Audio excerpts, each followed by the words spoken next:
জায়গায় শিফট করতে, কিন্তু আমরা কোনো মামলা বিশেষভাবে দিতে দেখিনি। আমরা এখনো আবু সাইদের যে হত্যা হলো সেই হত্যার কিন্তু এখনো বিচার পাইনি, এবং সারা দেশব্যাপী যত যত হত্যা সংগঠিত হলো সেই হত্যার কোনো বিচার পায়নি। এখন এই সমাবেশে এসে উপস্থিত হয়েছে ময়মনসিংহের আমাদের শিক্ষা সমাজতান্ত্রিক ছাত্র ফ্রন্টের বন্ধুরা।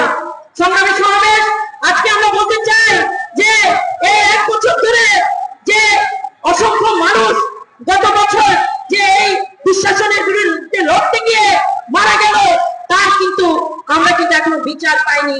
এবং আপনারা দেখবেন যে যারা আহত হয়েছে, যারা যারা এখনো চোখ হারিয়েছে, যারা এখনো গুলিবিদ্ধ, তারা কিন্তু যে সুস্থ একটা চিকিৎসা পাবে সেই চিকিৎসার আওতায় কিন্তু তারা এখন পর্যন্ত আসতে পারেনি। এবং কিছুদিন আগে আমরা দেখছি যে দফায় দফায় দেখছি এই আহত বন্ধুরা, যারা আন্দোলনকারীরা, তারা কিন্তু আন্দোলন করছে তাদের সুষ্ঠু চিকিৎসার জন্য। তাহলে আমরা বলতে চাই যে আমরা তো একটি আন্দোলন করেছিলাম বৈষম্যহীন একটা বাংলাদেশ গড়ে তোলার জন্য, এবং আমরা আন্দোলন করেছিলাম এই যে যে ফ্যাসিবাদী দুঃশাসন সেটা যেন আর না থাকে। আমরা আন্দোলন করেছিলাম যে আপনার জনতা এসেছিল, তারা কিন্তু আন্দোলন করেছিল তাদের যে দুঃশাসন চলছে, তাদের যে জিনিসপত্রের দাম বাড়ছে, এই যে যানবাহনের নিরাপত্তাহীনতা আছে, তার জন্যই তো আমরা আন্দোলন করেছি।